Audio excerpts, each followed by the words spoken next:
এটা কোনো ইন্টেরিয়ার ডিজাইনারকে দিয়ে সাজানো কোনো ফ্ল্যাট না বা কোনো হাইফাই কোনো ফ্ল্যাটও না, কিন্তু এখানে জড়িয়ে রয়েছে আমার অনেক অনেক ভালো ভালো মুহূর্ত, ভালো স্মৃতি, আমার শখের সব কিছু মায়া ভালোবাসা সব কিছু দিয়ে একটু একটু করে মধ্যবিত্ত পরিবারে যেমন করে গড়ে ওঠে একটা শখের শান্তির ঠিকানা, সেটাই আর কি আমার এই ফ্ল্যাটটি ছিল।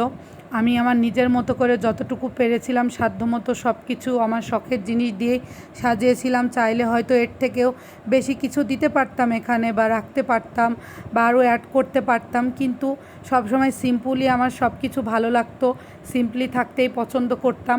জীবনের শুরুর দিকেই যাতে সব কিছু সহজ সরলভাবে শুরু হয় এটা আমার সবসময় মাথায় থাকতো। সেখান থেকে এই ভালোবাসার নীড়টি তৈরি করার এই হলো আমার বারান্দা, যেখানে আমি দাঁড়িয়ে দাঁড়িয়ে বৃষ্টি উপভোগ করতাম মাঝে মধ্যেই। এটা আমার খুবই প্রিয় বারান্দা ছিল। আর এই যে ডাইনিং স্পেসের মধ্যে এই জায়গাটা ছিল আমার অনেক প্রিয় একটি জায়গা, যেখানটাতে আমার সব ফুলদানিগুলো রাখা থাকতো। আর এখানে আমার পছন্দের ফ্রিজগুলো রাখা ছিল, বাথরুমে গিজার থেকে শুরু করে নর্মালের মধ্যে যতটুকু পেরেছিলাম আমি সব কিছুই আমি লাগিয়েছিলাম। আর আমার 3টা ফ্রিজ যেহেতু ছিল, এই ফ্ল্যাটটা খুব ছোট, এখানে আটতো না। আর একটা ফ্রিজ উপরে রাখা ছিল। আর রান্নাঘরটা হয়তো ঝাঁ চকচকে শহরের এত সুন্দর রান্নাঘর আমার না, তারপরও যতটুকু আমার সাধ্যের মধ্যে যেটুকু ছিল, আমার নিজের শখের ফ্যাসিনেশন যতটুকু কাজ করতো থালাবাটির প্রতি সব কিছুই কিন্তু আমি কিনেছিলাম, সব কিছু এখানে ছিল। এখানে প্রায় 5-6টার মতো প্রেশার কুকার ছিল। তারপরে এখানে ইন্ডাকশন থেকে শুরু করে ব্লেন্ডার, আমার যত রকমের ব্লেন্ডার আর কি সব কিছু আমি নামিয়ে নিচ্ছিলাম যেহেতু আমাকে গুছাতে হচ্ছিল। আর এটা শুধু মানে রোজকার সেই ডাল ভাত খাওয়ার রান্নাঘর আমার ছিল না, এখানে আমি আমার সব শখের রান্নাগুলো করতাম। কারণ আমি আমার লাইফে আমার নিজের প্রায়োরিটিটা সবার আগে দিই।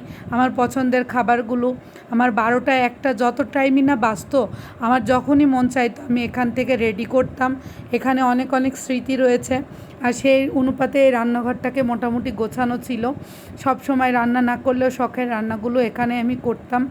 তারপরে সামনের রুম, এটা ছিল আমার গেস্ট রুম। এখানে কেউ আসলে সবাই থাকতো আত্মীয় স্বজনের জন্য আর কি, এই রুমটা গোছানো ছিল। আর সাইডে ছিল আমার প্রিয় আলমারি, বইয়ের আলমারি, যেখানে আমার সব একটা একটা করে আমার বইগুলো রাখা ছিল। আর এই কুলারটা আমি কিছুদিন আগে ইন্ডিয়ার থেকে আনিয়েছিলাম অনেক শখ করে, কিন্তু ইচ্ছা থাকলেও এত জায়গার সংকট হয়ে গেছে এখন, অনেক কিছুই আমাকে মায়া ত্যাগ করে দিতে হচ্ছে।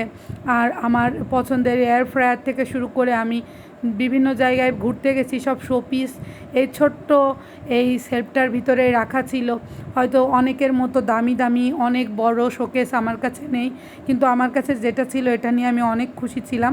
এবং ইনশাআল্লাহ আল্লাহ পাক উত্তম পরিকল্পনাকারী, হয়তো সামনে আরও ভালো কিছু আছে, এজন্য আবার নতুন করে সব কিছু নতুনভাবে শুরু করছি। স্মৃতি হিসেবে এইগুলো আর কি ক্যাপচার করে রাখলাম। তো ইনশাআল্লাহ আর এই দিকটাতে ছিল আমার শখের প্রিয় বারান্দা, যেখানে দাঁড়িয়ে দাঁড়িয়ে অনেক ভালো লাগা, অনেক সুন্দর সুন্দর মুহূর্ত আমি বৃষ্টি দেখতাম এখানে বসে বসে। আর এক কোণায় ছিল আমার প্রিয় মানুষটার নীলকণ্ঠ ফুলের গাছটি, যে গাছটি আমি এখনও রাখার ট্রাই করেছি।